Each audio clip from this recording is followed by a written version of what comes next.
Hello dear students, welcome to SSC Group of Education, करलूफाटा Nagaur. तो students आज का अपना टॉपिक है कैलकुलस।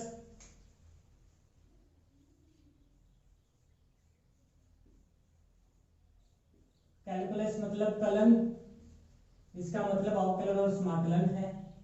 तो ये जो टॉपिक है कैलकुलस, इसमें सबसे पहले आता है नंबर सिस्टम। नंबर सिस्टम जो कि आप 9th और 10th क्लास में पढ़ चुके हैं। संख्या पद्धति, संख्या पद्धति। इसके नेक्स्ट आपको पढ़ना पड़ेगा सेट्स, समुच्चय। ये आपने 11th क्लास में पढ़ा होगा। सेट्स के बाद में relation and function, relation and function, संबंध व फलन। ये 11th क्लास में आ जाता है। ये 11th और 12th में आता है, दोनों के अंदर। ठीक है, सबसे पहले संख्या पद्धति, समुच्चय, संबंध और फलन। उसके बाद में देखो लिमिट्स हैं, सीमाएं। ये क्लास 11th में आ जाता है।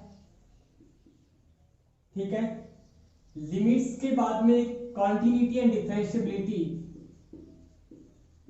कॉन्टिन्यूटी एंड डिफरेंशिएबिलिटी, सातत्य एवं अवकलनीयता। ठीक है, ये 12th क्लास में आता है भाई।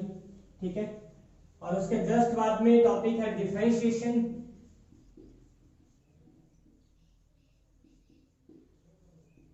डिफरेंशिएशन, अवकलन। ये भी 12th क्लास के अंदर आता है। डिफरेंशिएशन के बाद में application of derivative, application of derivative, अवकलज के अनुप्रयोग, अवकलज के अनुप्रयोग, अनुप्रयोग का मतलब कहां पे काम आते हैं। उसके जस्ट बाद में इंटीग्रेशन आता है, इंटीग्रेशन, समाकलन। इसमें भी दो टाइप के आएंगे, इंटीग्रेशन, इनडेफिनेट और डेफिनेट, अनिश्चित समाकलन और निश्चित समाकलन। उसके जस्ट बाद में इसका एप्लीकेशन आ जाएगा, एप्लीकेशन ऑफ इंटीग्रेशन, इसके अनुप्रयोग, समाकलन के अनुप्रयोग। इसके जस्ट बाद में अवकलन और समाकलन को मिला देंगे, डिफरेंशिएशन और इंटीग्रेशन को मिला देंगे, तो अपने पास बन जाएगी डिफरेंशियल इक्वेशन, अवकल समीकरण, अवकल समीकरण। ये सब के सब टॉपिक जो है वो 12th क्लास के अंदर आएंगे। ठीक है, तो देखो ये तो था पैटर्न की भाई कैलकुलस।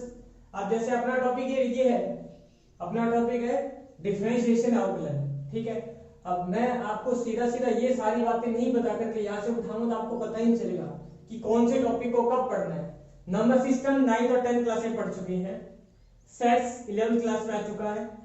रिलेशन एंड फंक्शन ये 11th क्लास में भी आते हैं और 12th क्लास में आते हैं। लिमिट्स, कॉन्टिन्यूटी, उसके बाद ये सारे टॉपिक्स जो हैं अवकलन, समाकलन, ये 12th क्लास के अंदर। और आपको बता दूं कि कैलकुलस जो टॉपिक है 12th क्लास में लगभग 50% पार्ट है ये।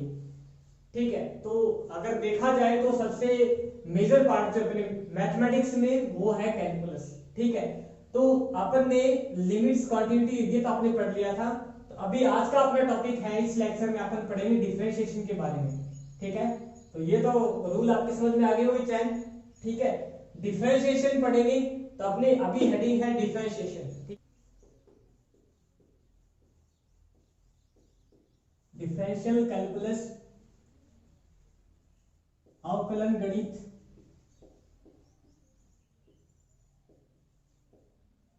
मैंने बताया था ना ये कैलकुलस का पार्ट है। ठीक है, अवकलन गणित। अब देखो कुछ बच्चों का ये रहता है कि अवकलन गणित किसे कहते हैं, थोड़ा बहुत आपको जानना पड़ेगा। अवकलन गणित देखो गणित की वह शाखा है जिसके अंदर अपन भौतिक राशि में परिवर्तन का अध्ययन करते हैं। ये डिफरेंशियल कैलकुलस एक वो मैथमेटिक्स की ब्रांच है जिसके अंदर फिजिकल क्वांटिटी में चेंज का अध्ययन करते हैं, ठीक है ना। अब आप कहेंगे कि सर क्या होती है भौतिक राशियां, क्या होती फिजिकल क्वांटिटीज, तो इससे थोड़ा सा पहले अपन एक बार चलते हैं फिजिकल क्वांटिटी पे। किस पे चलते हैं? फिजिकल क्वांटिटी पे। फिजिकल क्वांटिटीज भौतिक राशियां, ठीक है। देखो भौतिक राशियां अवकलन के आधार पे, अवकलन का अपने को अध्ययन करना है, तो उसके बेस पे ये दो टाइप की होती है, ठीक है। दो टाइप की होती है। तो इसमें सबसे पहले आ जाएगा वेरिएबल, वेरिएबल, और एक आ जाएगा कांस्टेंट। वेरिएबल का मतलब है चर राशियां, चर राशियां। कांस्टेंट का मतलब है अचर राशियां, जिसको अपन क्या कहते हैं? नियत, ठीक है ना, कभी बदलती नहीं है। चर का मतलब है जिसका मान फिक्स नहीं रहता, बदल सकता है, ठीक है ना। वेरिएबल क्या होते हैं? वेरी करते हैं, वैल्यू वेरी करते हैं। चर का मतलब क्या होता है? चलना, जैसे इसकी वैल्यू वेरी करती है, फिक्स नहीं रहती है, ठीक है। तो जैसे x y z कुछ भी हो सकते हैं वेरिएबल, तो ठीक है ना, x y z समथिंग। अब यहां पे आ जाओ कांस्टेंट। कांस्टेंट के अंदर देखो वैल्यू फिक्स होती है, जैसे 1 2 3 हो गया, ठीक है। √3 ले लो, पाई ले लिया, 22/7 e हो गया, ठीक है। और इसके बाद में कुछ कांस्टेंट होते हैं जिसकी वैल्यू फिक्स होती है, जैसे ABC, ठीक है ना, PQR। अब चर राशि के अंदर भी, चर राशि के अंदर भी दो पार्ट होते हैं। वेरिएबल भी टू टाइप के होते हैं। एक होता है dependent variable, dependent variable, dependent variable, और एक होता है independent variable, independent variable.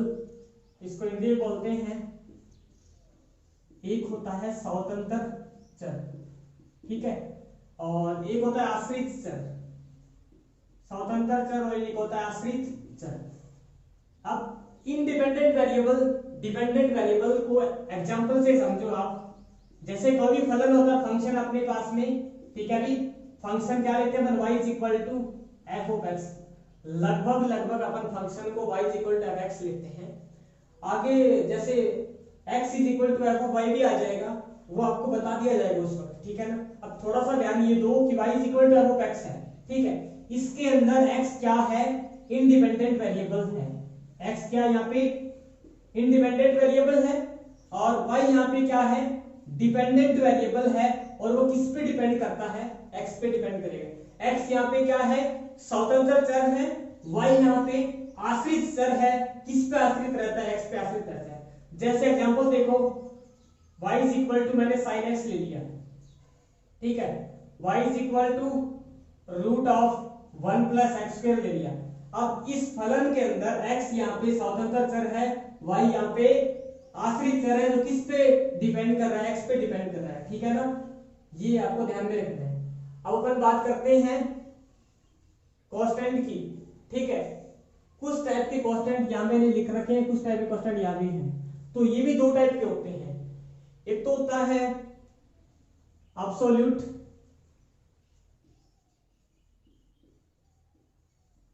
Absolute constant, और दूसरा होता है आर्बिट्रेरी, आर्बिट्रेरी कांस्टेंट। एब्सोल्यूट को हिंदी में बोलते हैं निरपेक्ष मान, निरपेक्ष अचर बोल सकते हैं, ठीक है ना। और ये होता है स्विच, स्विच अचर, जैसा कि नाम से पता चल रहा है। एब्सोल्यूट इसकी वैल्यू हमेशा फिक्स होती है, कभी भी नहीं बदलती है। जो है वो है, जैसे 1 2 3, मैंने इसलिए √3 पाई एंड e, ठीक है। अब आर्बिट्रेरी कांस्टेंट का मतलब वैल्यू तो फिक्स होती है, पर जैसे ये मैंने एग्जांपल ले लिया स्ट्रेट लाइन का, सरल रेखा y = mx + c होता है ना, 11th क्लास से पढ़ा होगा, ठीक है। y is equal to mx plus c, यहाँ m और c दोनों के दोनों कांस्टेंट है। c क्या है, रेखा द्वारा y एक्स पे काटे गए अंतःखंड की लंबाई, लेंथ ऑफ इंटरसेप्ट। m क्या है, स्लोप है, ठीक है, प्रवणता। तो यहाँ पे m और c दोनों के दोनों क्या है, ये आर्बिट्रेरी कांस्टेंट है, ठीक है ना, आर्बिट्रेरी कांस्टेंट है, ये स्विच अचर है। हालांकि इसका मान फिक्स होता है, इसका मान हर एक लाइन के लिए तो अलग अलग होता है, पर जिस लाइन के लिए होता है उसका मान फिक्स होता है, परंतु अलग अलग लाइन के लिए m और c का मान अलग अलग होता है और वो उसके लिए फिक्स होता है। तो है तो कांस्टेंट, पर ये स्विच अचर है, आर्बिट्रेरी कांस्टेंट है। एब्सोल्यूट क्या होता है, उसकी वैल्यू हमेशा फिक्स होती है, कोई किसी पे डिपेंड नहीं करेगा। ये अलग अलग लाइन के लिए m और c की वैल्यू, प्रवणता और अंतःखंड की लंबाई अलग अलग रेखाओं के लिए भी अलग अलग होती है, ठीक है। तो ये तो था अपने पास में भौतिक राशियां। हालांकि जब मैंने अवकलन की बात की तो इसको इसमें डिवाइड कर दिया। अब मैं यहाँ पे सदिश की बात करूंगा तब मैं बोलूंगा कि भौतिक राशियां दो प्रकार की होती है, एक तो अदिश राशि होती है, एक सदिश राशि होती है। बट यहाँ पे अपने को अवकलन के बारे में बात करनी है, इसलिए मैंने फिजिकल क्वांटिटी को दो भागों में तोड़ दिया है। अब देखें, थोड़ी देर बाद मैं आपको बोलूंगा कि यहाँ पे दो चर हैं, एक x और y, तो आप कंफ्यूज नहीं होंगे x क्या है y क्या है। एक स्वतंत्र चर होता है और एक आश्रित चर होता है। अब देखो, कोई भी फलन होता है जिसमें परिवर्तन करना होता है, परिवर्तन किस पे करेंगे, जो अपने आप में फ्री है, जो अपने आप में इंडिपेंडेंट है, उसके अंदर चेंज करेंगे। इसके अंदर चेंज करेंगे, ये तो उसके ऊपर आश्रित है तो ये भी चेंज हो जाएगा। तो वो चेंज को अध्ययन अपन करते हैं अवकलन गणित के अंदर, ठीक है ना। डिफरेंशियल कैलकुलस के अंदर कहां करते हैं, दो राशि है, एक चर और एक अचर, दो राशि मिलेगी यहाँ पे, चर और अचर। तो चर राशि के अंदर भी दो है अपने x और y, एक आश्रित चर और एक स्वतंत्र चर। जो स्वतंत्र चर होता है उसमें थोड़ा सा परिवर्तन करते हैं, वृद्धि करते हैं, ठीक है। उस वृद्धि का अपन आगे कैसे अध्ययन करेंगे, अवकलन गणित। अभी आप देखिए अवकलन गणित क्या होता है। अब अपना टॉपिक है अवकलन। अब देखो अपन आ ही चुके हैं फाइनली अवकलन। अब देखिए अवकलन क्या है, अवकलन के बारे में देखेंगे अभी। अब देखो, काफी बच्चे जो होते हैं उसके मन में क्वेश्चन होता है कि sir what is the differentiation, अवकलन क्या है, क्या इसकी परिभाषा है, क्यों काम में लेते हैं। आप अभी तक जो फिजिक्स में पढ़ते आ रहे हैं वो सबका सब अवकलन है। आप देख सकते हैं, आपने स्टडी किया होगा length, mass, velocity, speed, acceleration, power, work, force, something. तो देख सकते हैं कि जैसे मैंने बोला कि वेग की परिभाषा दीजिए वेलोसिटी, तो आप क्या कहते हैं, विस्थापन में परिवर्तन की दर को, विस्थापन में परिवर्तन की दर को वेग कहते हैं, वेग में परिवर्तन की दर को त्वरण कहते हैं, ठीक है ना। स्पीड किसको कहेंगे, velocity. Rate of change of displacement, velocity, rate of change of velocity is known as acceleration. ये आपने कई बार देखा हो फिजिक्स के अंदर। जैसे v की बात करते हैं वेलोसिटी के अंदर, तो लिखते हैं limit del t tending to 0 del s upon del t, और इसको लिखते हैं अपन ds अपॉन dt, जो कि क्या होता है, एवरेज वेलोसिटी होता है। बहुत बार देखा होगा आपने, ठीक है ना, ये वर्ड देखा होगा। या देख सकते हैं dv upon dt limit del t tending to 0 del v upon del t, del v upon del t, इसको अपन क्या कहते हैं, एक्सीलरेशन, ठीक है ना, एवरेज एक्सीलरेशन। तो ये सब की सब आप देख सकते हैं कि फिजिक्स के अंदर भी अवकलन को अपन काम में लेते हैं, डिफरेंशिएशन को। अब ये इसको ऐसा क्यों लिखा आपने, ऐसा क्या है, आप देख सकते हैं। जैसे कि मैंने बताया था कि इसके अंदर चर राशियों के बीच में अध्ययन करते हैं परिवर्तन का। यहाँ पे भी दो चर राशि आ रही है, एक तो v आ रहा है, एक t आ रहा है, या s आ रहा है, t आ रहा है। तो समय और एक दूसरा क्या है, विस्थापन, डिस्प्लेसमेंट और टाइम। यहाँ पे वेलोसिटी और टाइम के बीच में स्टडी कर रहे हैं। तो देखिए यहाँ पे बात ये है कि दो टाइप की आपको क्या मिलेगी, वेरिएबल मिलेगी, चर राशि मिलेगी, ठीक है ना। अब कोई भी फलन होता है सतत फलन होता है, कॉन्टिन्यूस फंक्शन, सतत फलन, ठीक है। y is equal to f of x. अब देखो, आप कुछ बच्चों के मन में चल रहा है कि सर आपने कॉन्टिन्यूस क्यों बोला, है ना।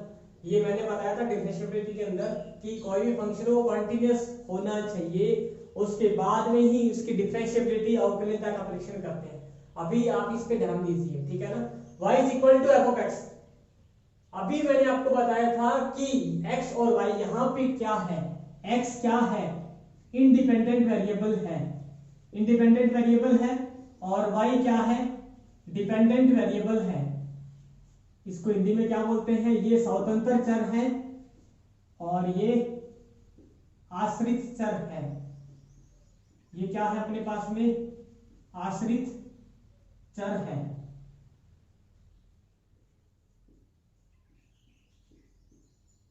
और ये किस पे आश्रित रहता है भाई, एक्स पे। डिपेंडेंट वेरिएबल इंडिपेंडेंट वेरिएबल पे डिपेंड रहता है, ठीक है। तो ये तो था अपने पास में फलन, और जिसके अंदर दो चर राशि है, स्वतंत्र चर और आश्रित चर। अब देखो, थोड़ा सा अपने को परिवर्तन करना है, ठीक है ना। दो राशि के बीच में अध्ययन करना है, उसमें थोड़ा सा परिवर्तन करना है। तो किसमें परिवर्तन करेंगे भाई, स्वतंत्र में या फिर आश्रित के अंदर। स्वतंत्र में थोड़ा सा परिवर्तन करेंगे, वृद्धि करेंगे थोड़ी सी, ठीक है ना, इंक्रीज करेंगे। तो देख सकते हैं यहाँ एफ ऑफ एक्स के अंदर थोड़ा सा कर दिया, एक्स प्लस में डेल एक्स, ठीक है ना। कितना परिवर्तन किया है भाई, del x is tending to zero, कि जीरो के बराबर, बहुत ही कम, ठीक है ना। Del x is tending to zero, बहुत ही कम अपने परिवर्तन किया है। और ये परिवर्तन मैं डेल एक्स को हमेशा प्लस का लेके चलूंगा, प्लस का मान के चलना है। थोड़ा सा परिवर्तन किया है, परिवर्तन का मतलब प्लस हो सकता है, माइनस हो सकता है, पर ये जो चीज है वो प्लस की है, ठीक है ना। मैंने इसे प्लस कर दिया है, ठीक है।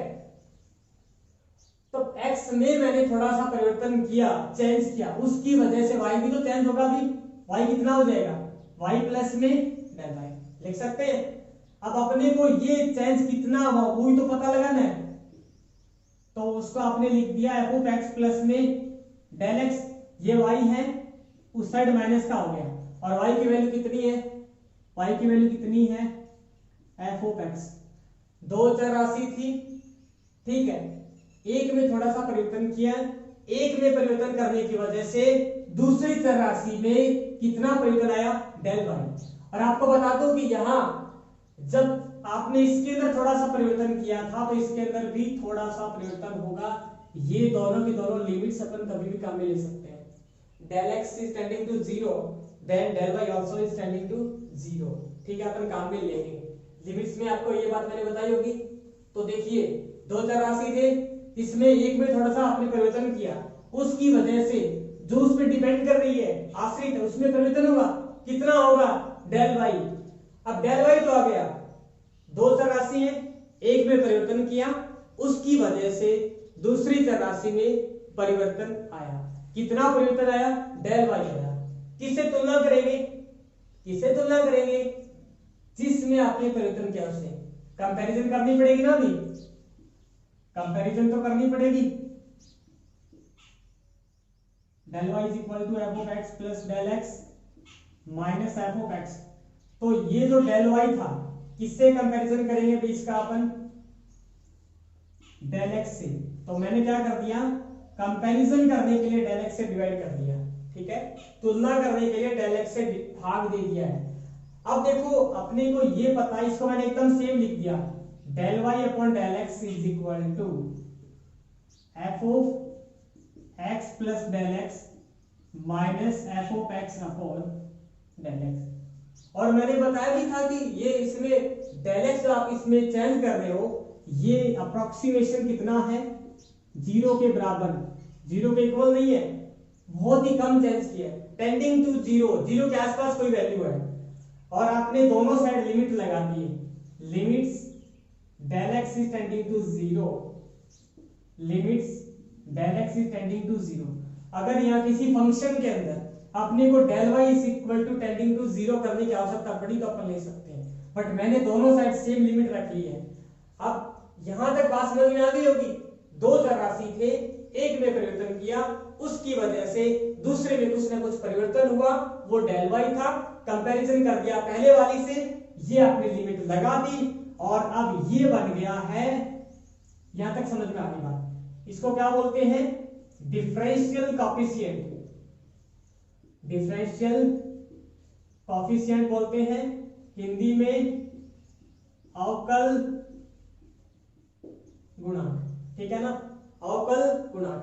अवकल गुणांक को लिखने का तरीका है limit del x is tending to zero del y upon del x, अवकल गुणांक बोलते हैं इसको, और इसको लिखा जाता है dy by d x is equal to limit del x is tending to zero del y upon del x.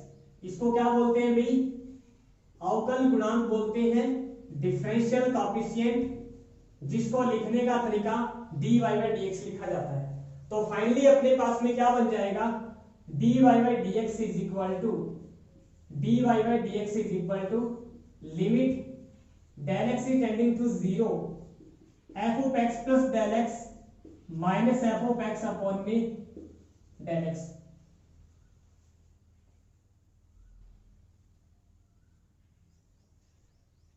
इसको ऐसा लिख दिया मैंने, ठीक है, इतनी बात समझ में आ गई होगी। दो चौरासी थी, ठीक है, एक में थोड़ा सा परिवर्तन किया, उसकी वजह से दूसरी चौरासी में कितना परिवर्तन आया? Del y. तुलना तो करनी पड़ेगी, कंपैरिजन किससे करेंगे? उसके साथ कौन थी? एक्स थी, एक्स से आपने तुलना की, ये बन गया, लिमिट लगा दी, और ये बन गया डिफरेंशियल कॉफिशिएंट अवकल गुणांक। अब बात है अवकलन की, है ना, इसको तो अपने कह दिया अवकल गुणांक है, ठीक है, इतनी बात खत्म होगी अपनी, याद कर सकते हैं dy बाई dx। तो ये तो हो गया अवकलज, क्या बोल गए? डेरिवेटिव, अवकलज, ठीक है ना। इसको अपन क्या बोलेंगे? अवकलज बोलेंगे, अवकल गुणांक है या अवकलज बोल सकते हैं, ठीक है ना, अवकलज, डेरिवेटिव। अब अवकलन किसे कहते हैं? किसी भी दिए गए फलन का, किसी भी दिए गए फलन का अवकल गुणांक ज्ञात करने की जो विधि है उसको अपन क्या कहते हैं? अवकलन कहते हैं। किसी दिए गए फंक्शन का डिफरेंशियल कोएफिशिएंट फाइंड करने का जो प्रोसेस है, उस प्रोसेस को अपन क्या कहते हैं? अवकलन कहते हैं। बात समझ में आ गई होगी। अवकलन किसे कहते हैं? दिए गए फलन का अवकल गुणांक ज्ञात करने की जो विधि है उसको अपन अवकलन कहते हैं, और उसको अपन किसे लिखते हैं? अवकल गुणांक को dy by dx is equal to limit del x is tending to zero del y upon del x। तो ये तो था अवकलन। अब अपन अवकलन, और इसको 11th क्लास में आ जाता है ये, इसको क्या बोलते हैं? प्रथम सिद्धांत से अवकलज ज्ञात करना। इसको क्या बोलते हैं? प्रथम सिद्धांत से अवकलज ज्ञात करना, ठीक है ना। इंग्लिश में इसको बोलते हैं कि फर्स्ट प्रिंसिपल, ठीक है ना। क्या बोलते हैं इसको? फर्स्ट प्रिंसिपल, प्रथम सिद्धांत, ठीक है ना। First principle, find the derivative by first principle, प्रथम सिद्धांत से अवकलज ज्ञात करने का ये प्रोसेस है, ठीक है। तो ये तो था अपने पास में 11th क्लास में आ जाता है कि प्रथम सिद्धांत से अवकलज ज्ञात करो, और 12th क्लास में आ जाता है कि प्रथम सिद्धांत से समाकलन ज्ञात करो, इंटीग्रेशन बाय फर्स्ट प्रिंसिपल, ये 12th क्लास में आ जाएगा। ये 11th क्लास का पार्ट है, मैं थोड़ा सा आपको बता दिया कि अवकलन क्या होता है, डिफरेंशिएशन क्या होता है। दी गई फलन के अंदर दो आपको चर राशि मिलेगी, दो चर राशि में एक स्वतंत्र होगी और एक आश्रित होगी। स्वतंत्र चर राशि में थोड़ा सा परिवर्तन करने की वजह से आश्रित चर राशि में थोड़ा सा परिवर्तन होगा, और वो कितना परिवर्तन होगा? Del y. किससे तुलना करेंगे?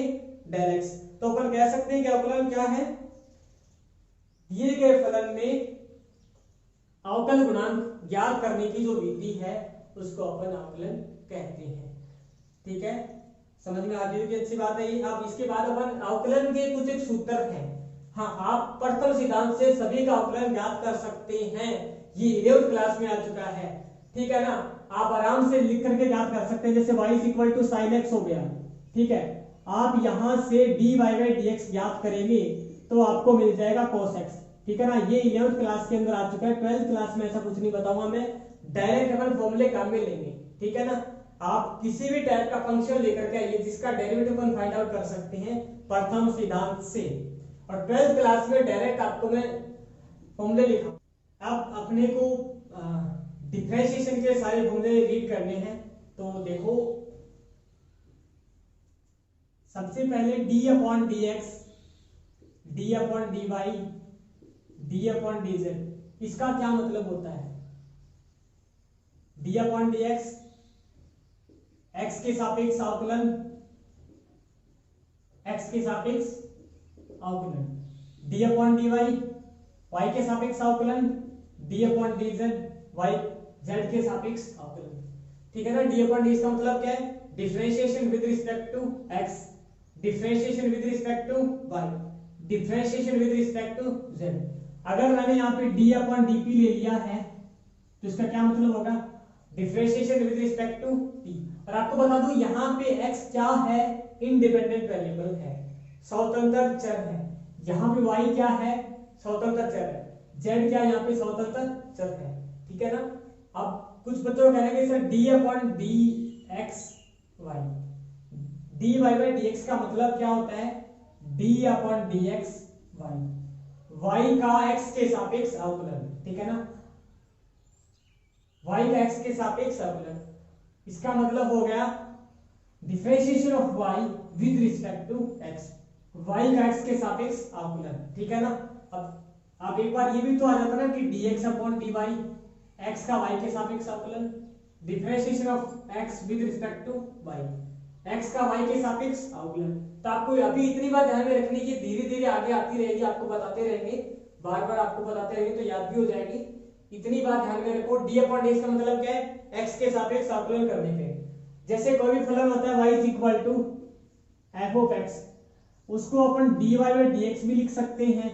ठीक है। y डैश भी लिख सकते हैं, y1 भी लिखते हैं और कई बार f डैश x भी लिखते हैं। ठीक है ना। इसके कई नाम है, कैसे भी अपन लिख सकते हैं। तो चलिए अपन इसके कुछ फॉर्मूले को रीड करते हैं।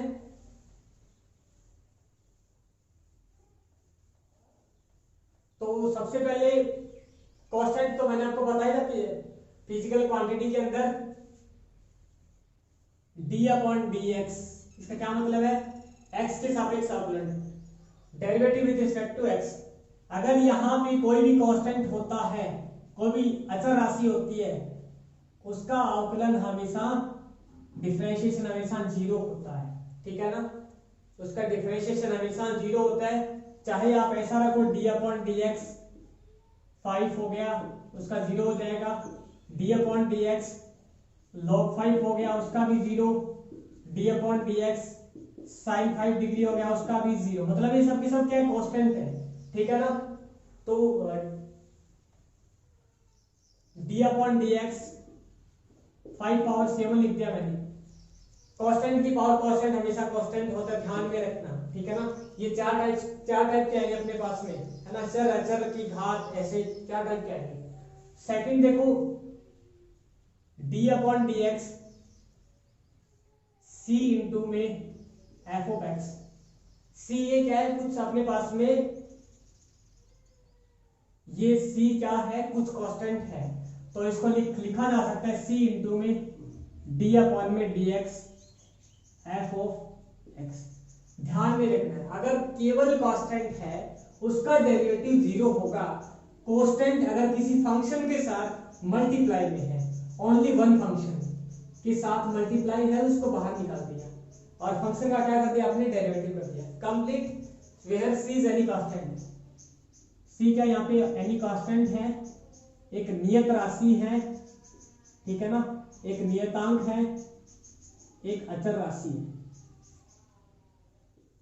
थर्ड देखो d upon d x, d upon d x x power n, इसका derivative n into x n minus 1। अब x क्या है, n क्या है, आप देख सकते हैं। x यहाँ पे क्या है? चर राशि है। ठीक है ना। चर राशि की पावर n क्या है? अभी अचर है। क्या है ये? वेरिएबल की पावर कांस्टेंट है। ध्यान देना, अब इसमें कुछ बच्चे गलती कर देते हैं। वेरिएबल की पावर क्या है? यहाँ पे कांस्टेंट है। चर की घात क्या है? अचर है। तो ये क्या हो जाएगा? D n x n minus 1। ठीक है। जैसे कुछ टाइप के, ये सारी बातें बतानी इसलिए जरूरी है कि कुछ क्वेश्चन मैं इस टाइप से आपको दे दूंगा d upon d n action, तब दिक्कत आ जाएगी।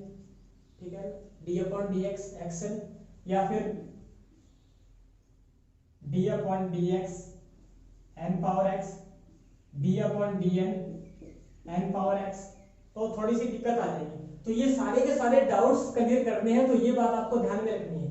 कांस्टेंट का डेरिवेटिव 0, मल्टीपल में तो बाहर निकाल दिया, ओनली कांस्टेंट है तो 0, वेरिएबल की पावर कांस्टेंट है तो n x n minus 1, constant की पावर एक कम हो जाएगी और यहां आगे आ जाएगा। ठीक है ना, 3 कंप्लीट हो गए। चौथा देखो, डी अपॉन डी एक्स ई पावर एक्स, अब ई है तो कांस्टेंट, ई एक्स का डेरिवेटिव ई एक्स होता है, इंटीग्रेशन भी ई एक्स प्लस ई होता है।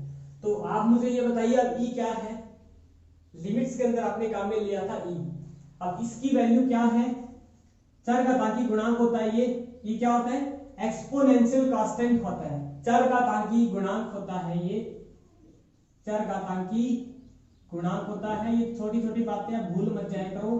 एक्सपोनेंशियल कांस्टेंट ई की अप्रॉक्स वैल्यू 2.718 होती है, 2.718 होती है, ई की वैल्यू 2.718 होती है। अच्छा, आपने यहाँ पे तो पहचान लिया कि ई की वैल्यू कितनी है। अगर आपके सामने मैं कुछ ऐसा क्वेश्चन लेकर के आता हूं, आप मुझे ये बताइए, जैसे साइन इनवर्स ई हो गया, है ना, साइन इनवर्स ई हो गया, तो यहां इसकी वैल्यू कितनी हो सकती है। अब ये ई क्या है भाई, अब ये चर घातांकी गुणांक नहीं है, ये ई यहाँ पे एसेंट्रिसिटी है, ये क्लास में आया था अपने उत्केंद्रता, ये क्या यहाँ पे ई उत्केंद्रता है। ठीक है ना, एसेंट्रिसिटी परवलय के लिए, वर्ग के लिए ई की वैल्यू 0 होती है, सर्कल के लिए, और पैराबोला के लिए ई की वैल्यू 1 होती है, हाइपरबोला के लिए ग्रेटर देन 1 होती है, इलिप्स के लिए लेस देन 1 होती है, वो ई अलग हो जाएगा। ध्यान में रखिएगा, ई एक्सपोनेंशियल कांस्टेंट होता है, चर घातांकी गुणांक, जिसकी वैल्यू 2.718, अप्रोक्सीमेशन 2.718। ठीक है, कांस्टेंट आ गया, मल्टीपल में कांस्टेंट आ गया, वेरिएबल की बात कांस्टेंट आ गई है, ई एक्स आ गया। अब अपने पास में D upon d x, d upon d x, constant की पावर वेरिएबल ले लेते हैं, ऐसा क्या हो जाएगा, ए एक्स लॉग ई बेस ए। ध्यान में रखना, ए ई वही है, चर घातांकी गुणांक। अब ये क्या है, अब यहां पे क्या है, ये कांस्टेंट की पावर क्या है, वेरिएबल है, मतलब अचर की घात क्या है, ये चर है। ठीक है भाई, अचर की घात क्या है, चर है। और यहां पे आपको बता दूं कि यहां पे अपने बता दूं कि 4 कंडीशन आती है। ठीक है ना, अचर की घात अचर है, पहला हो गया। ठीक है ना, चर की घात अचर, चर की घात अचर, चर की घात अचर, हो गया कंप्लीट एक्शन। ठीक है ना, अचर की घात चर, अचर की घात चर। ठीक है ना, ax हो गया, देख सकते हैं ax हो गया है, xn हो गया, 5 पावर 7 ले लो, इन सबका डेरिवेटिव आपने कर लिया। बट इसके अलावा एक रह गया, वो है चर की घात चर। ठीक है ना, उसका डेरिवेटिव आपको मैं यहां नहीं बताऊंगा। वेरिएबल की पावर वेरिएबल x की पावर x हो गया। ठीक है ना, D upon d x, x की पावर साइन x हो गया, इसका कर मत देना इसके तरीके से, हाँ सर ये हो जाएगा। ठीक है ना, तो ये जो है ये इसके जस्ट बाद में आएगा, 2-4 लेक्चर के बाद में आएगा, कि जहां पावर फॉर्म की प्रॉब्लम आती है वहां पे लॉगरिथम भाग के आ जाएगा, क्या आ जाएगा, लॉगरिथम। ठीक है ना, तो ये पैटर्न था, पैटर्न से स्टडी किया करो, आपको तकलीफ नहीं होती है। ठीक है, ये तो था अपने पास में 5 फॉर्मूले हो गए। उसके बाद में देखो कांस्टेंट हो गया, मल्टीपल में कांस्टेंट आ गया, वेरिएबल की पावर कांस्टेंट आ गई, कांस्टेंट की पावर वेरिएबल आ गई है, और ई चर घातांकी गुणांक है, इसकी वैल्यू फिक्स है 2.718, भूलना मत। E is belong to between lie between 2 and 3, e की वैल्यू 2 से ज्यादा 3 से कम होती है। तो ये तो हो गया 5 फॉर्मूला। 6 देखो, D upon d x, log x का डेरिवेटिव,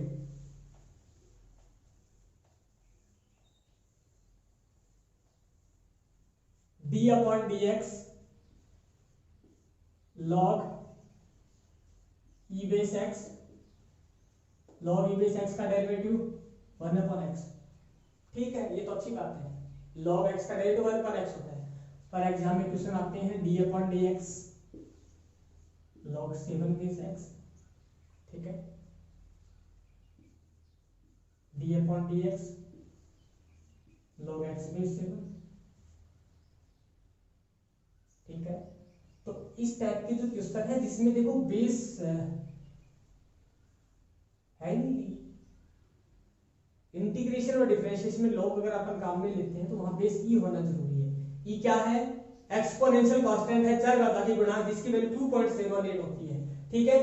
तो अब इसको अब ऐसा क्वेश्चन अपने पास में आ गया D upon d x log जिसका बेस ई नहीं है, ई नहीं होकर के मैंने 2 ले लिया, 3 ले लिया, मतलब एनी कांस्टेंट ए, ठीक है ना, एनी कांस्टेंट ए। जहां log e base x log a base x लिखा होता है वहां कंडीशन अप्लाई होती है a की वैल्यू पॉजिटिव होनी चाहिए, a इज ग्रेटर देन 0। पता है ना कि बेस नेगेटिव नहीं हो सकता, ठीक है, a is greater than 0 positive value. तो इसका अवकलन अपन करेंगे तो देखो इसका लिख सकते हैं, log का फॉर्मूला होता है ना, log a बेस b है, तो इसका लिख सकते हैं log अपन में log, दोनों का बेस मैंने सेम रख दिया, ये और ये रख दिया, ठीक है ना। अब b ऊपर है, ये नीचे लिख दिया, सिंपल सा मेथड है। जिसको लॉगरिथम के बारे में पहले कभी पढ़ा नहीं है वो थोड़ा सा ध्यान रखो, लिख दिया ना ऐसा, ठीक है। अब log e बेस भी लिख दिया, ठीक है ना, log a base b, a को कंप्लीटली हटा दिया मैंने, बेस a को हटा करके e लगा दिया, ठीक है ना। इसको मैंने क्या कर दिया d अपॉन dx, देख सकते हैं log अपन में log, a को हटा करके बेस e लेकर के आना है, e ले आया, ऊपर x है और नीचे a रख दिया मैंने, ठीक है। और ये तो कांस्टेंट हो गया ना, log e बेस से कांस्टेंट है, तो ये c into f of x हो गया ना, ये क्या बन गया d अपॉन dx, इसको ऐसा लिख दिया ना log e बेस से इंटू में log x। अब ये तो कांस्टेंट हो गया c में, c into f of x, ये तो बाहर रह गया, ठीक है। और इसका डेरिवेटिव क्या हो गया 1 अपॉन में x। तो सिंपल सी बात है, आपको डायरेक्ट याद रखिए log a बेस x का derivative 1 upon x log e base a, इसका डेरिवेटिव क्या हो जाएगा 1 upon x log e base a। हाँ, लॉगरिथम के जो लघुगणक है इसके कुछ एक गुणधर्म आएंगे, जैसे जैसे बीच में आएंगे मैं आपको बताते जाऊंगा, अभी नहीं बताऊंगा, अलग से नहीं बताऊंगा। इसके बाद कुछ क्वेश्चन को अपन सोल्व करने वाले हैं, सोल्व करेंगे, हल करेंगे, तब लॉग काम में आएगा, तब आपको सारे प्रॉपर्टीज बता दूंगा, बट अभी नहीं, ठीक है। तो ये तो था अपने पास में log e बेस में हो गया, ठीक है ना। हाँ, यहाँ कंडीशन अप्लाई होती है a इज ग्रेटर देन 0, यहाँ अप्लाई क्या हो सकता है, आपको पता है e इज ग्रेटर देन 0 ही होता है ना। ये क्या होता है अप्रोक्सीमेशन 2.718, e हमेशा 0 से तो बड़ा ही होता है ना, पॉजिटिव वैल्यू। अब देखो 8 9 d upon d x, sine x का डेरिवेटिव क्या होता है cos x, d upon d x cos x का डेरिवेटिव माइनस साइन एक्स, ठीक है, d upon d x tan x का डेरिवेटिव sec स्क्वायर x होता है। ये फॉर्मूले आपको याद करने हैं अभी अच्छे से, d upon d x cot x का derivative minus cos x square x, ठीक है, minus cos x square x, देख सकते हैं 12 d upon d x sine cos tan, series से याद किया करो, sine cos tan cot sec x का क्या हो जाएगा sec x tan x, ठीक है ना, sec x dot tan x। देखो मैं इसको ऐसे लिखूंगा, sec x को पहले लिखूंगा, तो अगर आप मेरे हिसाब से काम करना चाहते हो तो इसको पहले लिखा करो। इंटीग्रेशन में बहुत ही से फायदा मिलेगा, सीरीज को मत तोड़ो, सीरीज को आप तोड़ते हो तो बहुत बड़ी परेशानी हो जाती है, टॉपिक इजी नहीं बन जाता, फिर हार्ड बन जाता है। टॉपिक को अगर इजी करना है तो स्टेप टू स्टेप काम करो, सीरीज से काम करो। sec x का sec x tan x 13 है, d upon d x cosec x का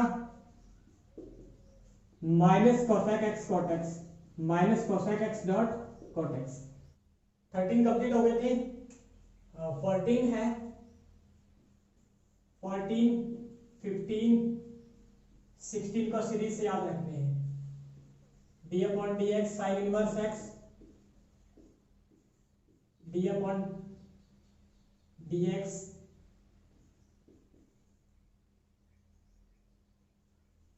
tan inverse d upon d x sec inverse x.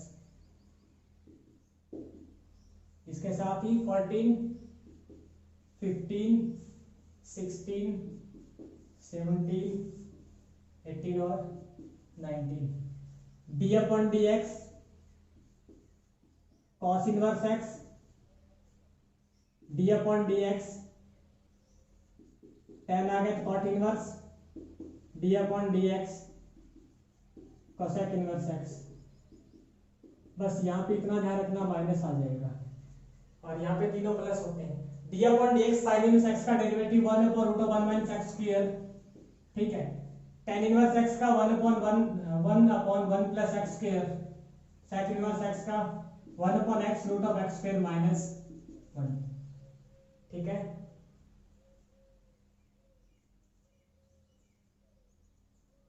अब देखो यहाँ पे जो साइन इनवर्स का है उसको माइनस से मल्टीपल कर देंगे, minus 1 upon root of 1 minus x square, और ये minus 1 upon 1 plus x square minus 1 upon x root of x square minus 1, ठीक है। तो ये हो गए 19 फॉर्मूले, ये बहुत ही कम काम में आते हैं, ठीक है। ये अपन ज्यादा काम में लेते हैं। 3 को याद करो, 6 आराम से याद हो जाएंगे, ठीक है। 19 कंप्लीट हो गए हैं। अब देखो 20, इससे पहले जो फॉर्मूला था आपने c into F of x तो पढ़ लिया था, ठीक है ना। क्या पढ़ लिया था, जैसे 5 इंटू में D upon d x, 5 into में साइन एक्स है, ठीक है। आपने 5 को बाहर रख दिया, D upon d x sine x तो पढ़ दिया, ठीक है ना। अगर मैं बोल दूं कि 5 की जगह यहाँ पे D upon d x x होता तो एक्स इंटू में साइन एक्स होता तो, ठीक है। ये अलग फंक्शन है, ये भी अलग फंक्शन है, दो अलग अलग फंक्शन आ गए मल्टीपल में, ठीक है ना। तो 20 देखो D upon d x, d upon d x, अच्छा इससे पहले एक बार प्लस में देखो, कोई फंक्शन प्लस में है या माइनस में है, एफ ऑफ एक्स हो गया, जी ऑफ एक्स हो गया, फाइव ऑफ एक्स हो गया, ठीक है ना। एफ जी कुछ भी फलन ले लिया है, एच ऑफ एक्स हो गया, चलता रहता है, ठीक है। तो इसको लिखा जा सकता है, प्लस है ना, प्लस या माइनस है तो आराम से इसका डेरिवेटिव होता जाएगा d upon d x f of x plus minus d upon d x g of x plus minus d upon d x h of x, चलता रहता है प्लस माइनस, ठीक है। अब देखो ये x का फंक्शन है, अब मैंने क्या कर दिया, इसको शॉर्टली में एफ एक्स जी एक्स और एच एक्स की जगह पे u v और w रख लिया, शॉर्टली समझाने के लिए, ठीक है ना। लिखने में टाइम कम लगेगा, समझने में टाइम कम लगेगा।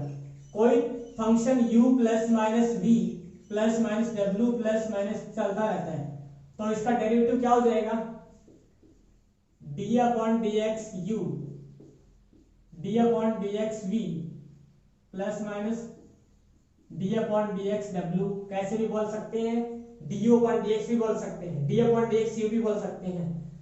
दो फंक्शन तीन फंक्शन प्लस में आ गए, ठीक है। अब मल्टीपल में था, ये तो आपने पढ़ लिया था c into F of x, ठीक है। अब यहां पे पढ़ रहे हैं कि दो फंक्शन मल्टीपल में है, u और v, ठीक है। 22 दो फंक्शन की बजाय u v w तीन फंक्शन मल्टीपल में है, ठीक है ना।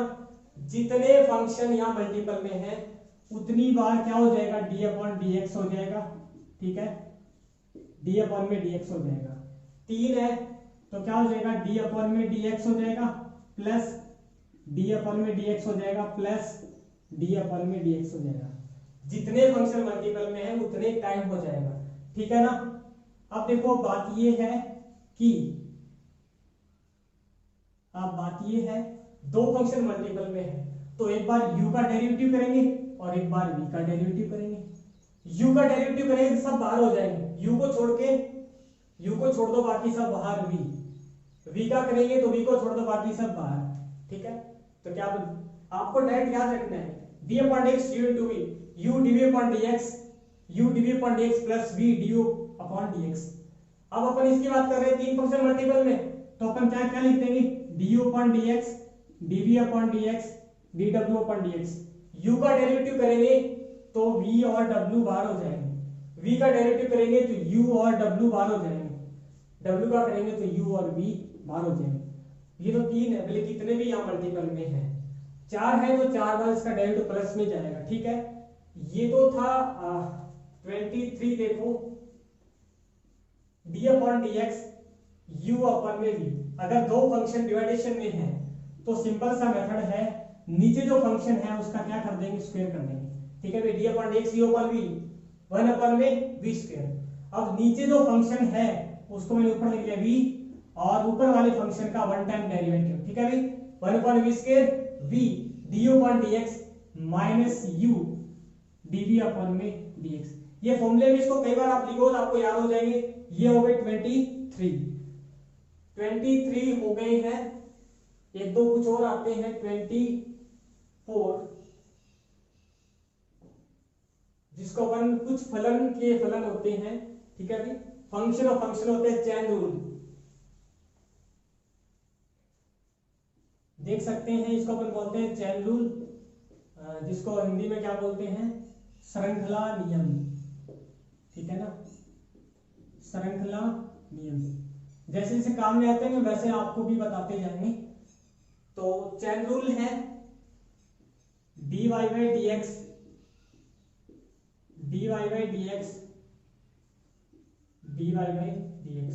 याद रखने का तरीका बता रहा हूं।